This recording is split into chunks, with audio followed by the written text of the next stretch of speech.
Namaskar, friends. Welcome to Escorts Crop Production Technology series. Today, this episode is on question and answer session for the fertilizer episode, which we launched last week. So we see that there are a lot of questions and good, valid questions being asked on this episode. Today, with us, we have Mr. R. Madhavan, an engineer and also an agri expert. I would say why? Because since last 30 years, he is doing his own farming successfully. So, welcome, Madhavan sir. Namaskar. Happy to answer some of my questions being asked, whatever I can extend. Wonderful, sir. So, I'll quickly start with the first question. The first question has come from Mr. Rajendra Singh Parihar, and his question is, Sir, in Rajasthan, production of mustard is more. Please give us some technical information about mustard farming so that I can increase the productivity. Mustard is like any other crop. It comes under a brassica family, like cabbage, broccoli. So it comes under into that category. So it loves a lot of nutrients in the soil for its profuse production.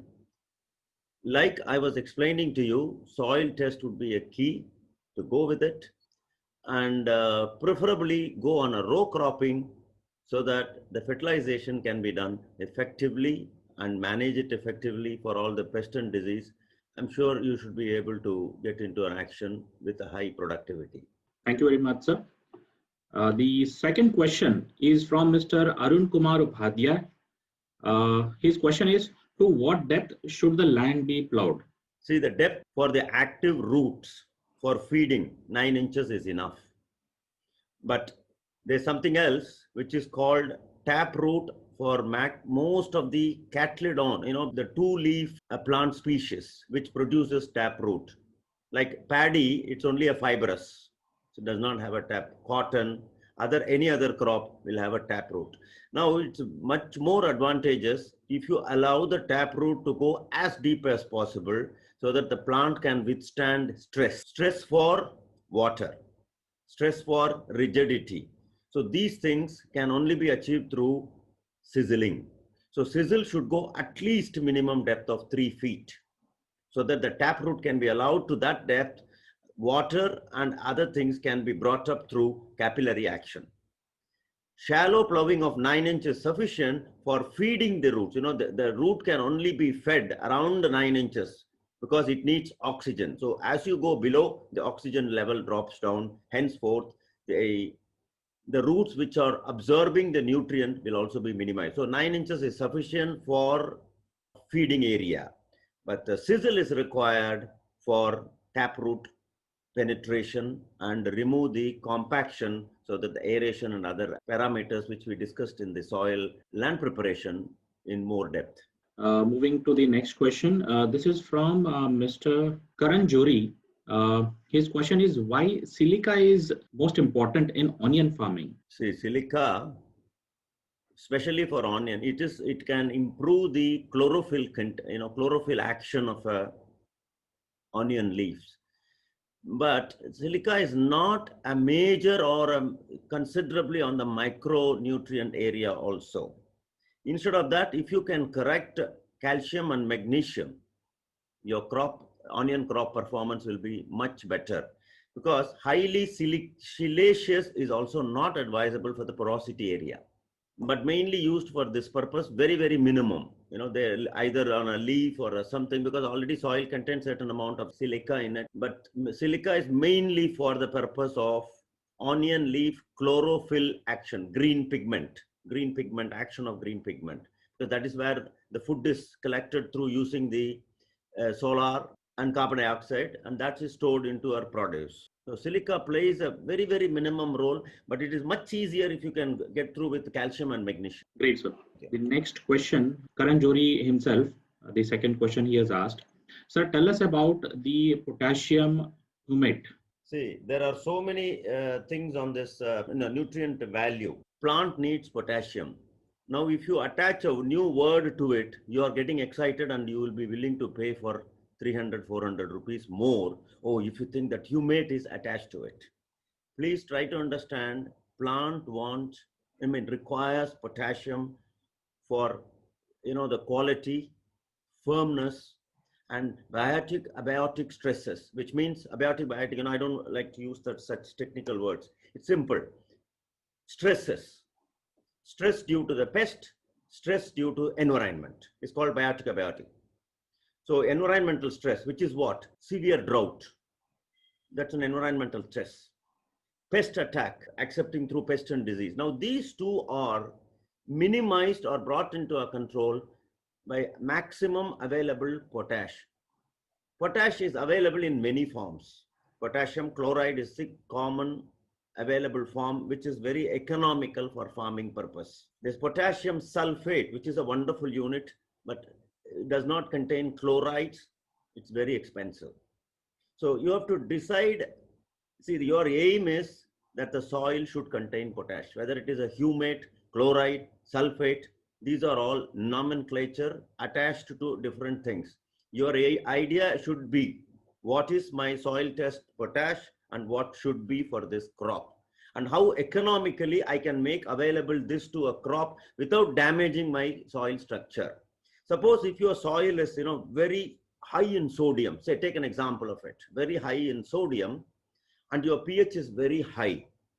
Now, adding more on a potassium chloride will add more sodium into it, because chloride is nothing but sodium content in it. Such cases, if you have a value crops, then I would advise for potassium sulfate. This humate is something similar to that, but at a 300% higher cost. Why do you? Because just because the humate is attached, you think it is holy. So you have to only think of available potash to a crop. How much and what is the role of a potash? See, that is the way you have to understand that. And how easily you can see. It is like this, dosa. Now, that batter, for a good batter, you have to mix whatever that and apply, you get a dosa. That is 10 rupees if you make it at home. But the same batter is done at a hotel and given a name, something exotic. Aravina Soto dosa. Oh my God, dosa has some name.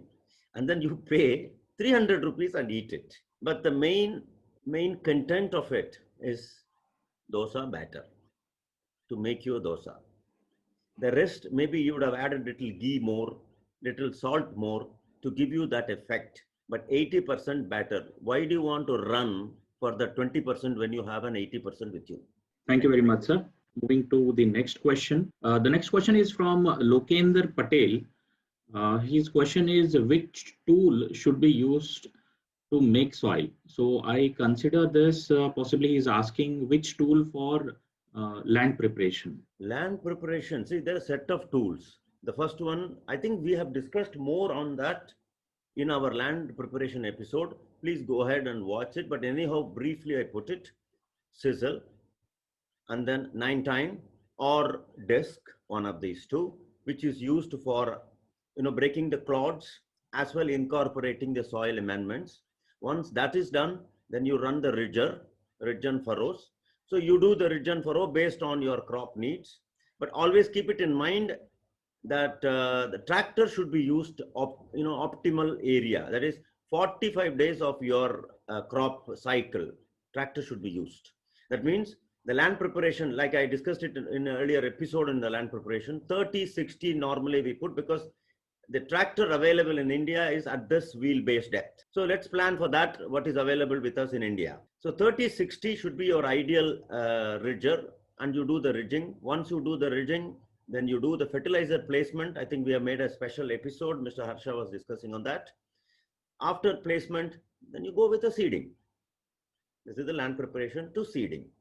Then after that, you take care on the irrigation and pest and other areas. Thank you very much, sir. Moving to the next question. This is from Mr. Pradeep Kumar. He is asking, tell us about sowing of ladyfingers. I don't know what you want me to say on that. It's a vegetable crop. Very short duration crop, starts yielding from 25 to 30 days from seeding. And it should last around 70 days.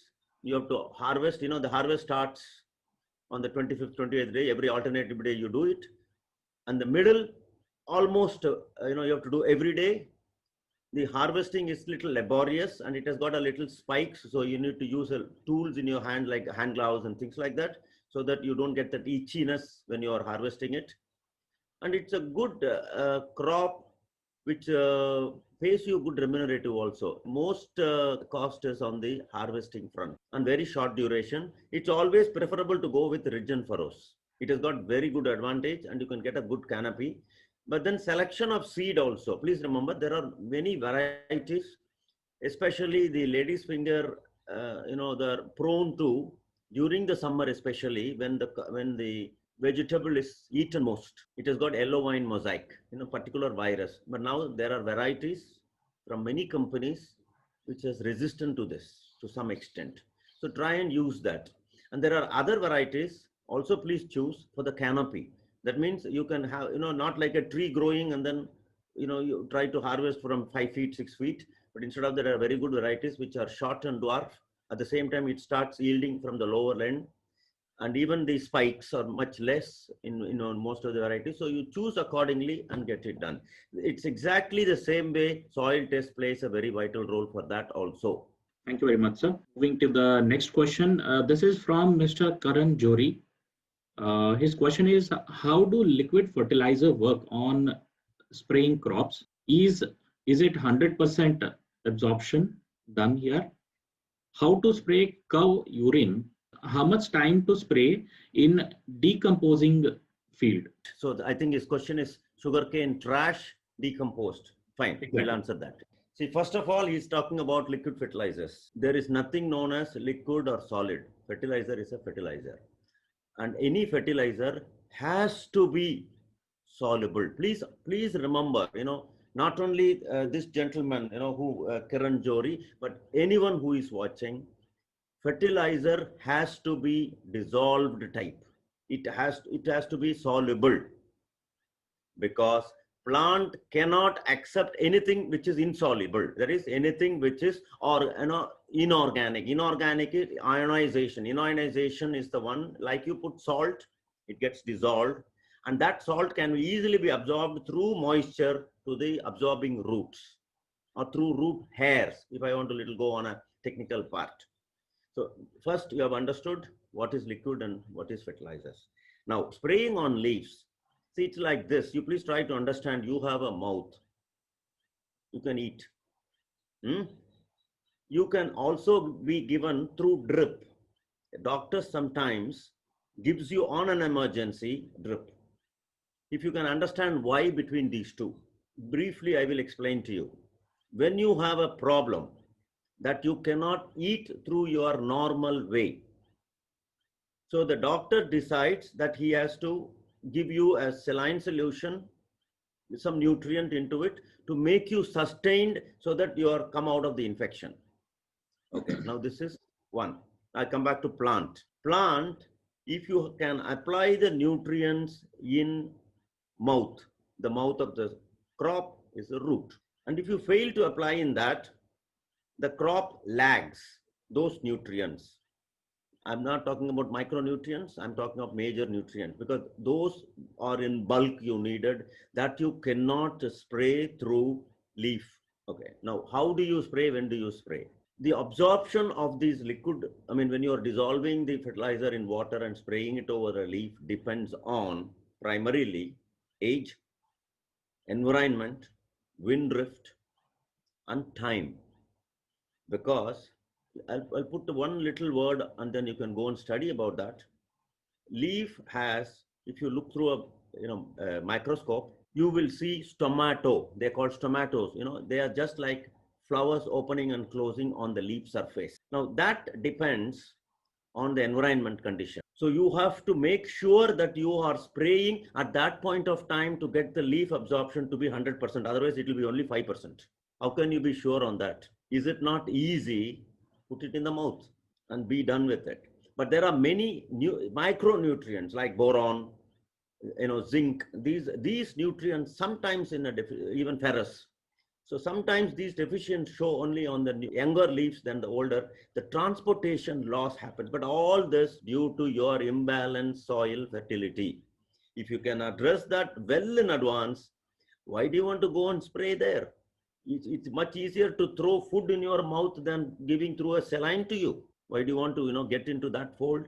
That's only in an emergency, but also only for micronutrients, which are very essential but require at a lower quantity. Can be sprayed, but these parameters which I explained to you earlier should be taken into account. So the leaf has to be, in open position. You are not sure. How will you know whether the tomato is open or closed?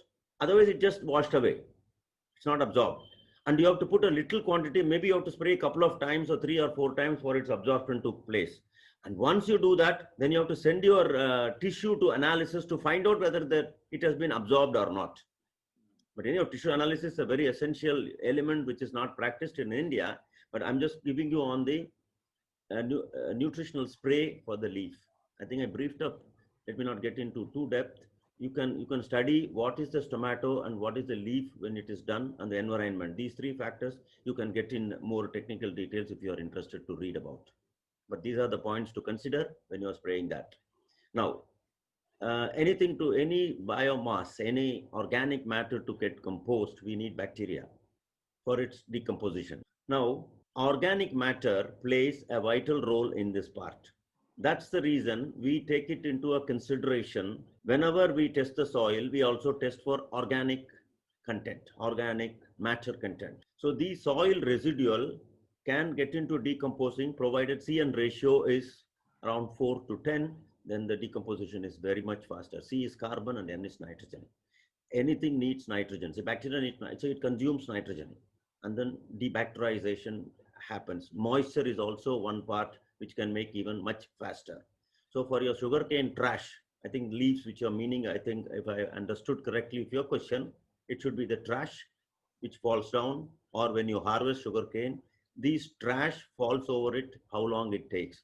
To me, I'm a sugarcane grower, about 4 or 5 days, it's almost soil. That's because I test the soil and make sure my organic content in that soil is required level. If you can also manage that, then it should not take you much of your time on this.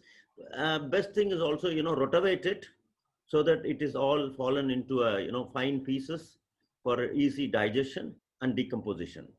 But during that, do not plan anything to seed because that generates little heat.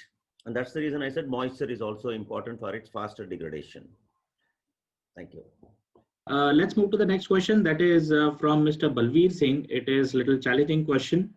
He is actually telling wrong information on cow dung because desi cow dung has maximum nutrition value and bacteria, which make field fertility more effective. You only promote chemical farming. One question from your knowledge, what was the production and how was the production before chemical farming was done? And what importance was there on organic matter in field? Yes, it's not a challenging question. I think I've answered this thousands of times. So it's not at all challenging and not at all surprising. I will be answering to Mr. Balveer Singh. First of all, cow is not your fertilizing factory. Cow eats not to give you milk for you or dung for you to use it as a fertilizer. Now forget about that. Cow is giving milk because it needs for its calf. We human beings steal that. We are doing stealing. It's not given to you. The cow is first of all producing milk for its own kid.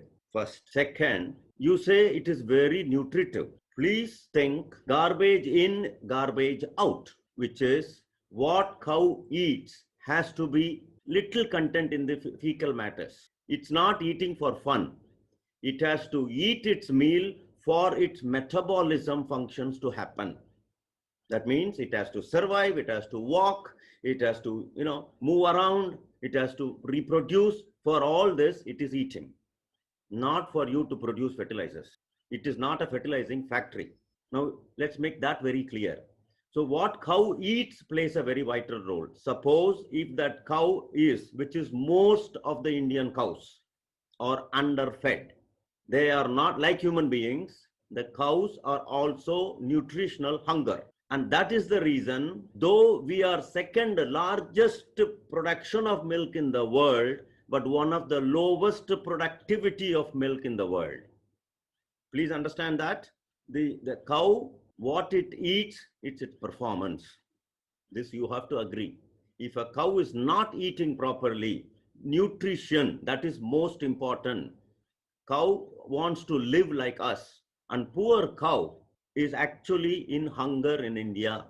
Very few pockets, it is very well fed. So now the nutritional part depends on that. Let's leave that now. Your question on that, I think I'm clear on that. Now I come to second one. Now the nutritional availability in that cow dung is not what your plant needs. That varies. That you have to address it. Say for example, 1 kilo of your cow dung might contain more of a nitrogen than other materials. Suppose your crop wants more of a phosphorus like paddy and other crops, cereal crops, then you have to add tons of it to get the phosphorus level raised it to the crop's performance. But if you raise tons of that, then imagine what happens to the nitrogen level at that point. I don't know, I don't want to confuse it, but go through my statements. These are the things that you have to consider it.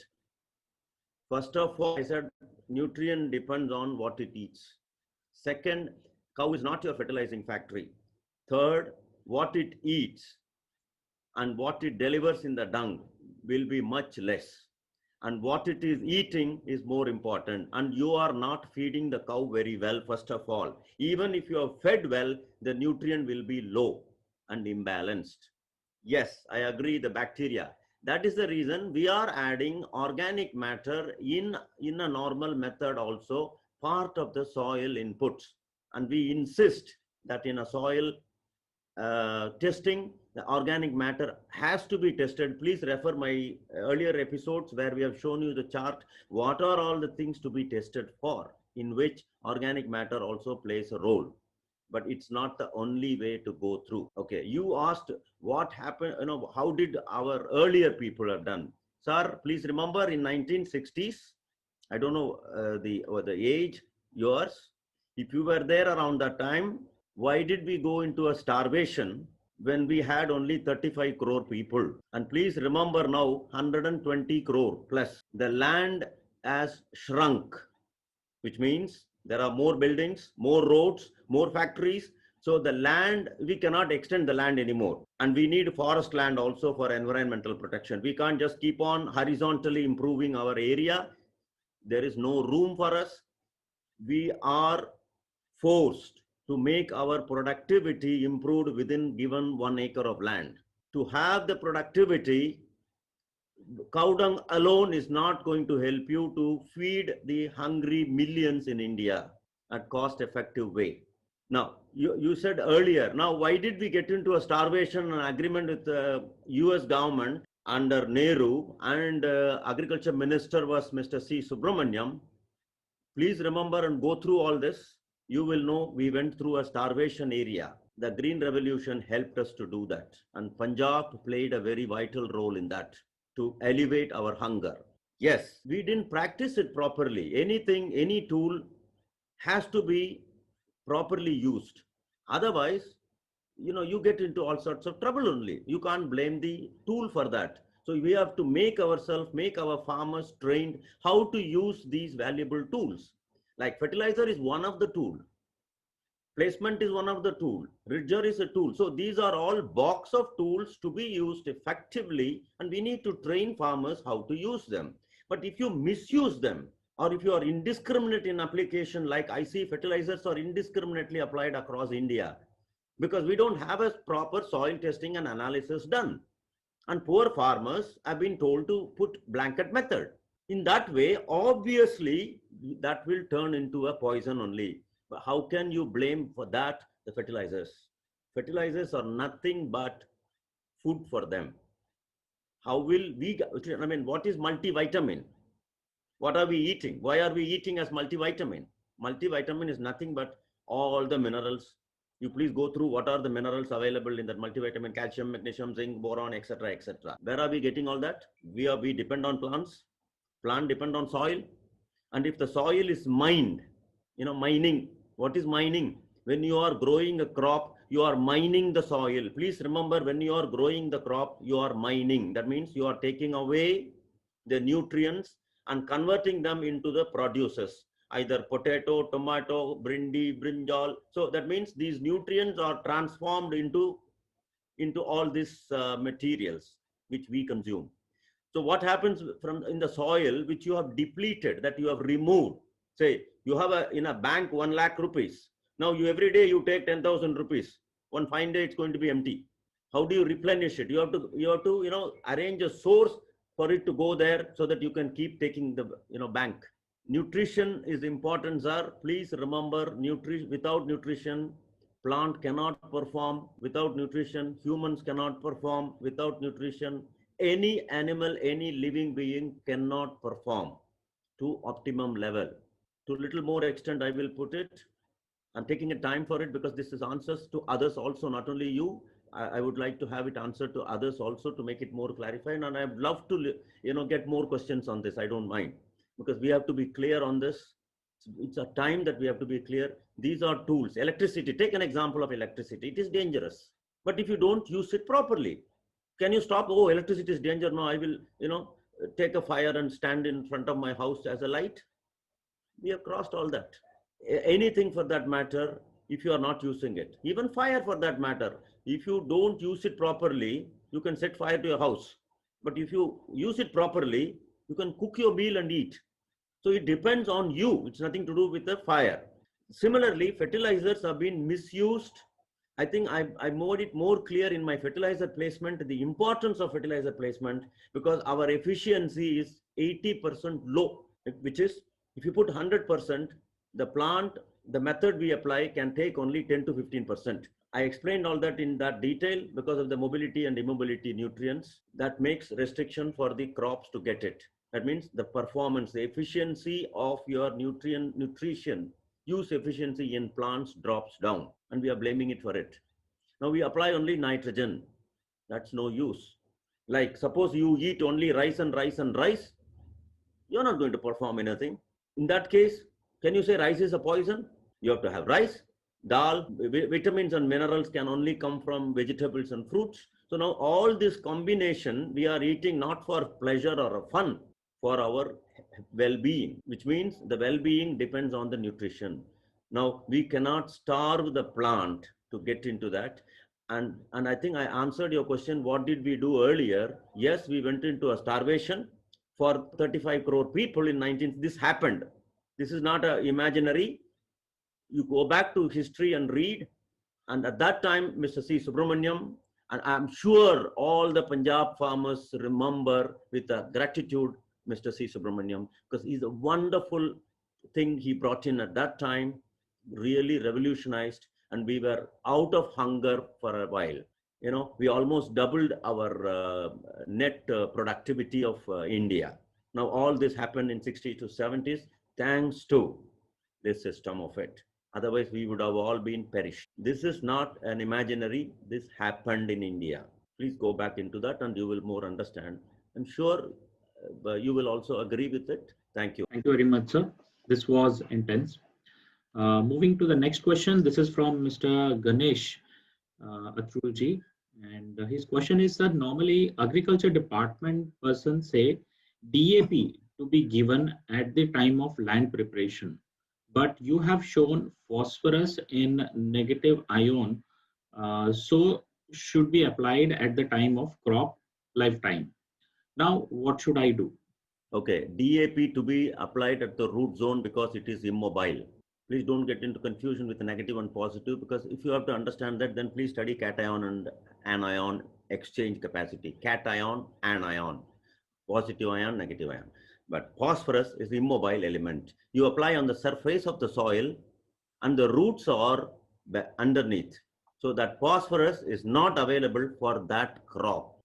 See, they are correct. They want you to apply it on the land preparation side and then ask you to incorporate it. It is not just broadcast and seed is sown. So the agricultural department has mentioned it correctly. During the land preparation, you apply. Even in our episodes, we said it has to be placed or incorporated. Please remember these two words, placement and incorporation. Incorporation means you mix it with the soil using the cultivator. That means that when it is broadcast over the surface and you are running a 9-tine cultivator, then you are taking them into the below the soil zone, which is around 8 to 9 inches. We are plowing at that depth and the DAP is left there. But placement plays a very vital role because the roots are on that area. So when you place it, maximum phosphorus is available to the crop performance and the efficiency. I think the previous question I answered to that, talking about the efficiency. Even here, phosphorus efficiency is improved almost by 70 to 80%. Please understand, phosphorus is immobile in the soil and mobile within the crop. Very mobile in crop and immobile in soil. So you have to place it at the root zone or incorporate it in the soil profile. So they are correct. When you are doing a land preparation, I also do that, applying single superphosphate or diammonium phosphate, all these things, and incorporate it into the soil. What is wrong is after crop establishment, applying them on the surface is not going to help or make available phosphorus to that crop. And phosphorus is needed during initial stages of your crop for root establishment. Phosphorus opens up more mouth. Thank you very much, sir. Moving to the next question. This is from Vijaya Lakshmi. The question is, my soil is becoming as hard as rock when unwatered. This is hindering my plant growth. I've tried my own soil combination, but failed. How to recharge the old soil in such a way that texture is loose always. Note, I'm not a farmer. I think it looks highly sodic soil, lot of sodium in your soil. Sodium will have your quality which you have mentioned it. Such soil, sodic soils will have these parameters. That is, it's getting mashy when you water. When it is dry, it's hard. So the best method is, I think also, I'm not sure. See, I have not seen your report, but this is only from your statement. I'm bringing it out, the required answer for it. Also, your pH must be very high, around 8 or 8.5. And your sodic level will be more than 300 ppm. These are my calculations, and I'm not sure what it is yours. So you have to test your soil to find out that. But these are the probabilities. Definitely, if you have this problem and if you test your soil, my parameter stands correct on that. How to correct it? You have to, leach out sodium. If you have a high pH and sodium, it is a little difficult job for doing it.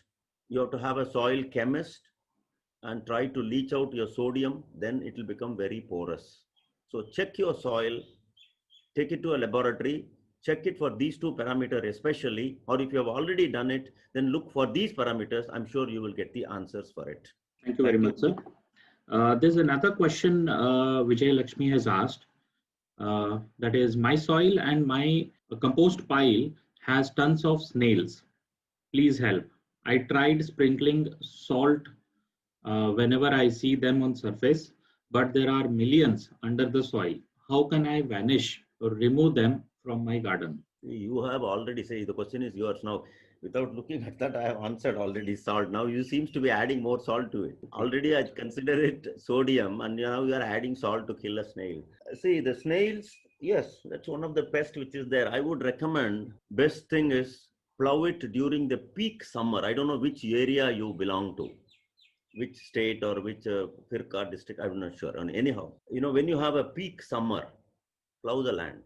Continuously, if you do solarization, you can minimize the snails. Also, sprinkling salt is not a good idea. Instead of that, find out from the local pest management specialist after your solarization how to minimize this snail effective. But adding salt is, it's not going to solve your problem. Thank you very much, sir. Last question for this episode from Mr. Surendra Kumar Singh. He is appreciating very informative episodes. Regarding zinc, which plant will this zinc help? All plant. It's like human being, any plant. I can give you a couple of examples. Zinc in tomato. In paddy, you can see very visibly. And in paddy, see, we are all paddy eaters. I'm sorry, we are all rice eaters. Any rice product we eat, right? And that's how we get zinc. And if you don't apply zinc in the soil where the paddy is grown, the rice may not contain the zinc with you. So then the doctor recommends you for zinc tablets. Anyway, you have to take. So all plants requiring zinc. There is no plant which is not needed zinc at all. the quantity varies and the availability varies, especially say in paddy. I don't know whether you are a paddy man, but still, if you apply zinc in an inundated water, the zinc is unavailable. Even if you apply in the soil, and if it is mixed up in the, inundation has no oxygen, right? Go a little more on that you will understand. When you are inundating it with water, the oxygen is cut off. So even if the zinc is available, the plant may not take the zinc because it's in unavailable form. That's why nowadays you get chelated zinc and other type of a zinc. So it is made into available form even in inundation area. So paddy is one, wheat is one, tomato is another. Why even potato? Otherwise, the firmness is reduced. The starchy area, which you feel when you make a chips or something, is also reduced in that. So zinc is used everywhere. It depends on what crop you grow and what is your soil availability, and then you balance the remaining with the material available in your area. Thank you very much, sir, for taking time in answering all the farmers' questions. I would say, farmers, thank you very much for watching video and especially for asking your doubts and also clarifying the understanding of these episodes. If you have really loved this videos, do share with your family and friends. And to ensure without miss, you want to watch all the episodes, subscribe the channel, click on the bell icon to get notification immediately on your devices. And I would say thank you very much. Have a nice day. Thank you. Very nice question and answers. I love to listen to farmers' questions and answers. Thank you very much for this opportunity, my dear farmer. Thank you, sir.